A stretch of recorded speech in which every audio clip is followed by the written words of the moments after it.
वाढत्या तापमानामुळे पुणेकरांना प्रचंड उकाड्याला सामोरं जावं लागतंय। एप्रिल महिन्यातच पाऱ्यानं 40 गाठल्यानं उष्माघाताचं प्रमाण वाढलंय। भाजून काढणाऱ्या उन्हामुळे पक्ष्यांचे सुद्धा हाल होत आहेत। पण आपल्या परिसरातील पक्ष्यांना उन्हाळ्यात आसरा मिळावा यासाठी पुण्यातल्या अंकित शिंदे यांनी आपल्या बागेत पक्ष्यांसाठी खास सोय केली।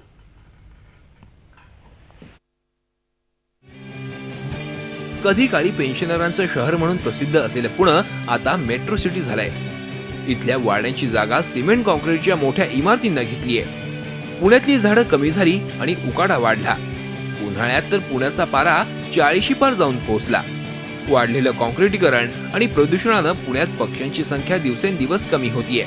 मात्र ज्या शहरामध्ये पक्ष्याचं दिसणंही दुर्लभ झालंय अशा शहरात शिंदे कुटुंबियांकडे मात्र शेकडो पक्षी रोज पाणी पिण्यासाठी येतात। अनेक पक्ष्यांनी तर या ठिकाणी घरटीही केली आहे। पक्षी संवर्धनासाठी शिंदेंनी केलेल्या उपायांमुळे त्यांच्या घरात रोज पक्ष्यांचा किलबिलाट ऐकू येतोय। पण आपण बघतोय उन्हाळा एवढा वाढलाय तर प्रत्येकाने आपापली सोय करून ठेवलेली पाण्याची खाण्याची। पण पक्ष्यांकडे काय, पक्ष्यांना या मुक्या जीवांना कोण हे देणार ना, मुक्या जीवांना कुठून खाणं आणि पाणी मिळणार। म्हणून आम्ही आमच्या परीने जेवढं करता येईल खाद्य वगैरे पाणी वगैरे ते आम्ही पुरवून ठेवलं त्यांच्यासाठी। शिंदे कुटुंबियांना पक्षी पाळण्याची आवड आहे।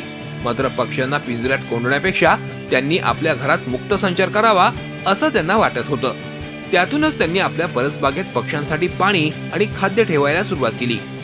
तसंच कृत्रिम घरटी देखील बसवली। त्यामुळे उन्हाळ्यात दररोज अनेक पक्षी इथं तहान भागवण्यासाठी येतात।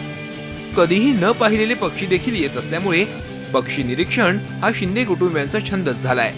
पक्षी इतके पाहायला मिळतात आम्हाला की आम्हाला त्यांची नावं तर आठवत नाहीच आहेत, पण त्यातल्या त्यात मला राजहंस नावाचा पक्षी तिथं पहिल्यासारखा आठवतो। पोपटसुद्धा आमच्याकडे आहेत, पण पोपट आमच्याकडे दुर्मिळ आहेत। म्हणून आम्हाला असं वाटतं की काही जे दुर्मिळ पक्षी आहेत जे आपण कधी पाहिले नाहीत, आम्ही जसं राबवलं इतरांनी राबवावं। की आज सिमेंटच्या जंगलात पक्ष्यांना पाणी उन्हाळ्यात कुठेच मिळत नाही, तरी आम्ही ठेवले ते आम्हाला इतकं समाधान वाटतं की पक्षी भरपूर दाणे खायला येतात। दाणे खाल्ले की लगेच पाणी पितात, आंघोळी करतात तिथे। आम्ही स्वतः बघतो आमच्या डोळ्याने, फार समाधान वाटतं। केवळ एवढ्यावरच न थांबता हे कुटुंब फेसबुक आणि व्हॉट्सअपद्वारे पक्ष्यांना पाणी आणि चारा ठेवण्याचं आवाहनही करतात। त्यांच्या या प्रयत्नांचं कौतुक करावं तेवढं थोडं। पुण्याहून अश्विनी पवारसह bureau report, Zee media. Zee 24 तास रहा एक पाऊल पुढे।